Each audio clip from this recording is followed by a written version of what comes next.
Bien-aimés frères et sœurs, vous connaîtrez la vérité et la vérité vous affranchira. Ça, c'est pas moi qui le dis, c'est la Bible qui le dit. Mais moi, je vous dis mieux. Vous connaîtrez la vérité historique, notamment celle de vos ancêtres kémites, et vous aurez une vision globale de ce que c'est que la vraie souveraineté politique. J'ajoute, vous reviendrez à la spiritualité africaine ancestrale et vous comprendrez les enjeux de l'indépendance économique. Et pour terminer, vous accepterez votre identité culturelle kémite et vous obtiendrez deux choses. La première, c'est la paix. La seconde, c'est le développement, à une condition. L'unité de toute l'Afrique noire, l'unité de tous les Noirs du monde entier.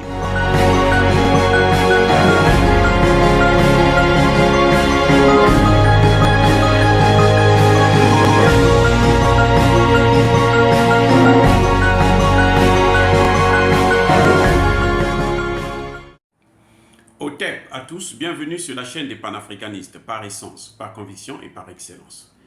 Celle des citoyens kémites par nécessité et obligation de combat. Nous sommes une chaîne qui n'est guidée que par nos ancêtres et rien que par les ancêtres qui appartiennent à l'égrégore du monde noir. Par conséquent, nous ne croyons en aucun Dieu venu de l'étranger. Toutefois, cette vidéo n'est aucunement destinée à inciter à la haine ou à la violence, car nous menons un combat qui est d'abord et avant tout spirituel, intellectuel et démocratique. Ensuite, il est politique, géopolitique et géostratégique. Contre l'impérialisme, le colonialisme, le néocolonialisme et l'endocoloniat, qui sont tous qualifiés de crimes contre l'humanité. Et nous menons ce combat sur la base du principe fondamental que nous avons hérité de nos ancêtres kémites, qui est celui de la Mahat, c'est-à-dire solidarité, vérité et justice. Vous êtes donc en droit de connaître la vérité. Et nous avons l'obligation de vous dire la vérité, rien que la vérité, afin que justice soit rendue au continent africain. Et ça, c'est notre modeste contribution dans cette noble lutte pour la souveraineté, la dignité, la solidarité et l'unité africaine. Ça, c'est ce que nous appelons le panafricanisme. Bien-aimés frères et sœurs, pourquoi Embalo Sissoko s'était rendu en Russie pour aller officiellement quémander le blé, les céréales, les engrais à Vladimir Poutine? Pourquoi? Mais parce que monsieur est aux abois. C'est aujourd'hui l'homme de course de la France. La France a, et les pays européens d'ailleurs, ont extrêmement besoin des céréales russes et ukrainiens. Ils ont pratiquement pris tout ce qu'il y avait en Ukraine. Maintenant, il reste les céréales russes. Il y a encore au moins 500 000 tonnes de céréales qui sont là en Russie. Eh oui, c'est ça le problème. Ils en ont besoin. Mais Embalo Sissoko est allé aussi pour ses besoins personnels. Parce que monsieur a voté non. Vous voyez la contradiction? Il vote non, et la semaine qui suit, il va en Russie pour dire, il vote contre la Russie. Hein. La semaine qui suit, il va en Russie pour aller quémander le blé. Vous savez, on ne peut pas, même Poutine ne l'a pas considéré. Ce n'est pas quelqu'un de sérieux. En fait, monsieur est allé pour s'expliquer, pour justifier pourquoi il a voté contre la Russie. Certainement, il a dû dire qu'il était sous pression de la France et les autres. Mais Poutine n'en a rien à foutre. Mais aussi, il y a un autre dossier, que les Français ne savent pas comment il faut faire, qui est celui des 46 mercenaires ivoiriens. Aujourd'hui, on apprend que ces Ivoiriens ne sont pas tous des Ivoiriens. Parmi eux, beaucoup sont des Libériens que l'on a pris, que l'on a formé, qu'on a enseigné la langue, ainsi de suite, rapidement, et pour venir faire des sales besognes au Mali. Et Alassane Ouattara ne sait plus quoi faire. Quand il se retourne vers la France fait appel à leur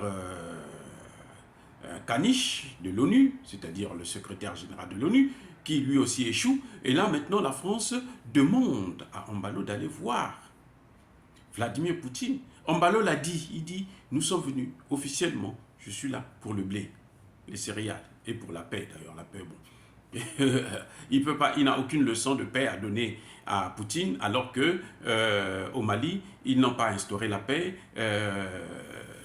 au Burkina Faso, au Niger et autres. Vous voyez, donc en Afrique de l'Ouest, l'Afrique de l'Ouest est à feu et à sang aujourd'hui. Même des pays comme la Côte d'Ivoire que l'on croyait en paix, ils ne sont pas en paix en fait. C'est des pays occupés seulement par l'armée française, mais c'est des poudrières. Donc voilà, M. Sissoko est parti là-bas. Il a dit, je suis venu officiellement pour la paix et les céréales, mais nous avons des choses que nous allons parler en privé. Et les choses en privé, ce sont lesquelles? Mais c'est ça justement. C'est se justifier pourquoi il a voté contre la Russie. Et puis il vient encore se balader pour commander les céréales en Russie. Mais il vient aussi parce qu'il a besoin de l'aide de la Russie pour peser de son poids, pour intervenir auprès du Mali. N'oubliez pas que la France, Emmanuel Macron en personne, est venu en Algérie. Il est allé voir le président algérien.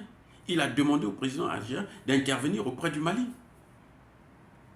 Tout de suite après son départ, le président algérien a envoyé son ministre des Affaires étrangères pour venir parler avec le Mali, avec Assimi Goïta. Donc ce dossier-là, la France ne sait plus comment il faut gérer ce dossier. C'est une affaire très complexe pour les Français, pour la France. Eh oui, le dossier des 46 mercenaires ivoiriens, il n'y a pas que ça. Mais non, il faut se poser la question de savoir pourquoi Embalo Sissoko est obligé de se soumettre aux injonctions de la France. Pourquoi il obéit à la France? Mais c'est simple. La Guinée-Bissau est un État narco-trafiquant de drogue.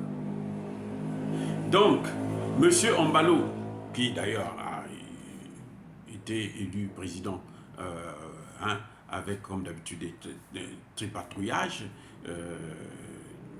et la corruption et autres, il sait que s'il ne fait pas ça là, il va terminer comme Noriega en prison aux États-Unis, en France ou dans un pays européen.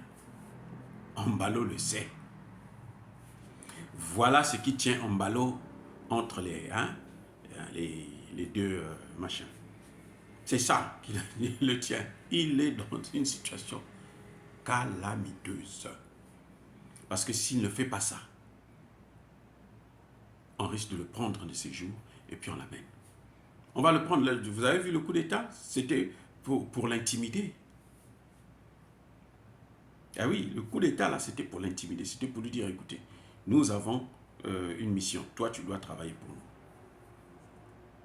Donc, lui, il a besoin de la couverture de Poutine.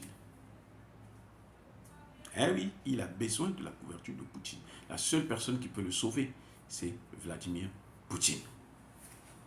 C'est pour ça.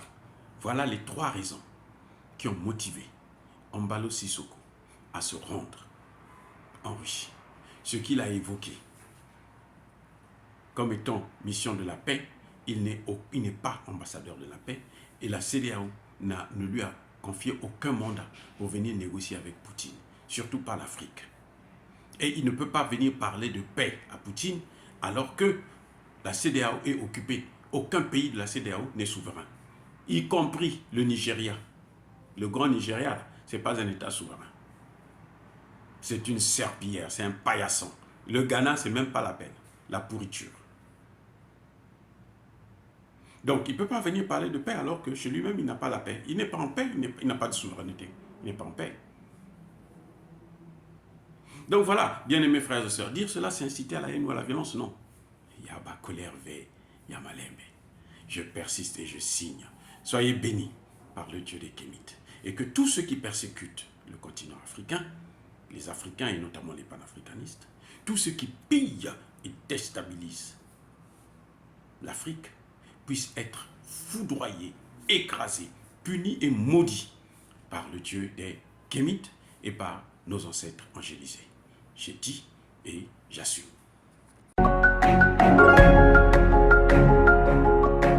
Eux, ils marchent par la foi et non par la vue. Mais moi, je vous conseille vivement de marcher par la connaissance scientifique et historique, notamment celle de nos ancêtres kémites, par les 5 sens et par l'intelligence. À vous, Apia.